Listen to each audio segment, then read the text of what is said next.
we are running. People wake up in the morning and they start thinking about all their problems, and those problems are memories of certain people and objects and things at certain times and places.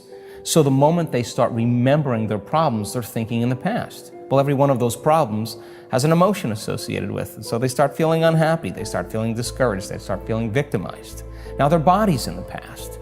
And if how you think and how you feel creates your state of being, that person's starting their day with their entire state of being in the past. So if they're living in the familiar past and they're in the known, they're going to create the predictable future. So they're going to run through a series of routine behaviors in their day, and they're going to want to know the feeling of every experience in their life.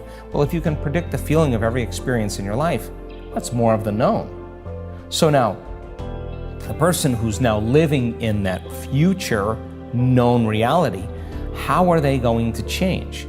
Well, the moment you make a decision and you come out of your resting state and you begin to say, I don't care what's going on in my life, environment. I don't care what people think, environment. I don't care how I feel, body. I don't care how long it takes, time. I'm going to do this. And the hair on the back of your neck stands up. That's a new electrochemical signal to the body. This is the body saying, he's serious this time. It's like jumping on a horse and wrapping your legs around and giving it a kick. The body's like, ooh, we're going to ride now. It's no longer, oh, geez, I think I'm going to change tomorrow. Right. This is a strong signal, and that becomes a long-term memory. That moment defines the person. So then the stronger the emotion, if the emotion of inspiration is greater than the emotion of suffering from the past experience, the stronger the emotion they feel, the more they pay attention to the picture in their mind. We could say they're remembering their future, and they're beginning to brand that circuitry in their brain and send a new emotional signature to their body. And in a sense, they're creating a coherent, clear intention with an elevated, coherent heart emotion, and now they're broadcasting a whole new signature, and that's dropping a big stone in a very placid lake, and here come the waves. That's moving right out into reality, and the person is beginning to change their energy, and nobody changes until they change their energy, and when they change their energy, they change their life. And what's the cool part? The cool part is you start seeing the breadcrumbs coming from the universe. You start saying, keep going. You're starting to see these synchronicities and these coincidences and these opportunities. And people say, I'm not doing anything. Well, of course you're not doing anything like in the same way you've done everything. You're changing your energy, and now it could be that simple. In the present moment, you start seeing feedback coming into your world. I think that's what people want. You could have a master's or a doctorate degree. You could have a high school education. You could be overweight. You could be underweight. You could be sick. You could be healthy. You could be young. You could be old. Any skin color. I've seen it on all different people, all different races, all different size, all different shapes, all different diets. Nobody is so special to be excluded from that phenomenon. You know, this kind of subconscious program of being a victim. You say, Brian, why are you so upset today? Well, I'm upset because of this person or this thing. What that really means is that some person or some condition in your environment is controlling the way you're feeling and the way you're thinking. Well, if something is outside of you is controlling the way you feel and the way you think, you're a victim to your environment. And so then there is this dramatic polarity that goes on. When things are going well, you're happy. When things aren't going well, you're sad. But when you learn how to self-regulate and create more coherence in your brain and heart, and that's what our message is, then you're no longer dependent on your outer world controlling your mood. In fact, you begin to realize how you think and feel begins to produce effects in your outer life.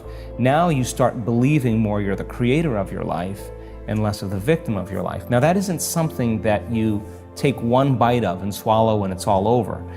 It's a process of repatterning. It's a process of rewiring. It's a process of reconditioning. It's a process of self-reflection and awareness and changing those beliefs.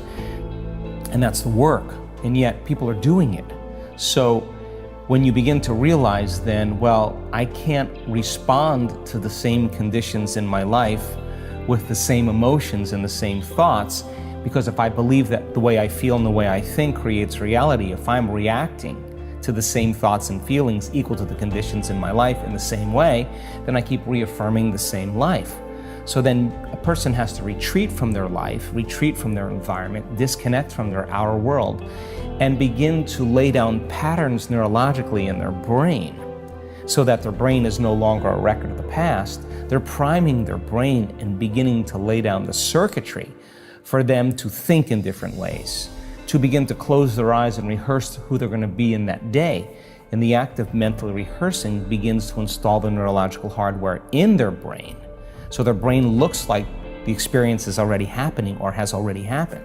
Now the brain's no longer a record of the past. Now we're creating a map to the future. Now it's practicing gratitude before it happens. Well, now the emotion. Right. Now, so then the action of rehearsal and installing the neurological hardware, by firing and wiring the same circuitry, the hardware becomes a software program, which means you're going to start automatically acting like a different person.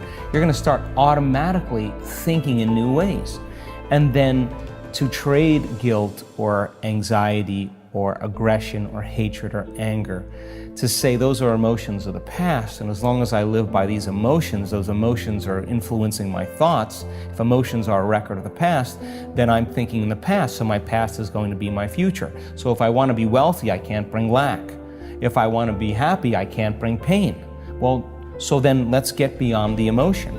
So by trading those limited survival emotions and teaching people how to elevate their emotional state and really measure to tell them you're doing it or you're not doing it. When you teach your body emotionally what that future is going to feel like, and you say, I'm not going to get up until I feel this feeling and I'm locked into that feeling. Well, the side effect of that is, let's just say that you can contact the emotions of your future. And you teach your body what it feels like emotionally. The joy, the gratitude, the appreciation, the love for life, the joy for existence, the inspiration. And most people do that in the beginning. They feel kind of funny, like, why am I doing this? Because they've been hypnotized and conditioned to need a reason to feel that. Right. Something outside of them has got to change how they feel inside of them. So they spend their whole life in lack and emptiness waiting for it to happen, but living in lack isn't going to create it. So you're front loading it, and that feels weird at first. At first, but if you start understanding what you're doing and why you're doing it, and the stronger the emotion you feel, the more you're going to pay attention to the picture in your mind. You begin to remember your future. You are branding that circuitry in your brain, and now you're emotionally conditioning your body into the future. Now, here's the side effect of that. If you can do that properly and become familiar with those states of mind and body, and you get up feeling like your future has already happened, I guarantee you're going to stop looking for it. I guarantee you're going to stop analyzing why it hasn't happened. You're going to feel like it has already happened. Now, the work is to be able to maintain that modified state of mind and body your entire day. You got to be able to sustain that state independent of your coworkers, independent of your boss, independent of your ex, independent of your finances, independent of the traffic. And if you're able to do that, you will begin to see the feedback in your life. In a sense, when energy makes it to the heart, it begins to broaden the field around the body. An energy that's literally measurable, a magnetic field. And that energy is a frequency. And that frequency can carry the thought of your health, of your wealth, of your freedom, of your new relationship, of your new job. The frequency or the emotion of suffering can't carry the thought of health. It can't carry the thought of your new future.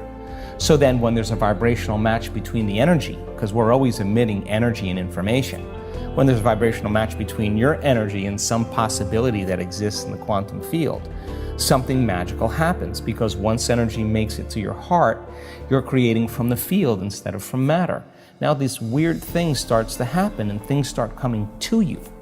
Now you don't have to rush anywhere to get it. You're not creating a matter to matter from three-dimensional reality to three-dimensional reality. That takes time.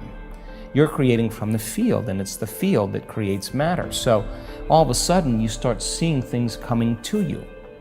When you see that, and you start to see that they're coming in unusual ways that surprise you, you're going to begin to wake up to the fact that you're probably more the creator of your life and less of the victim of your life.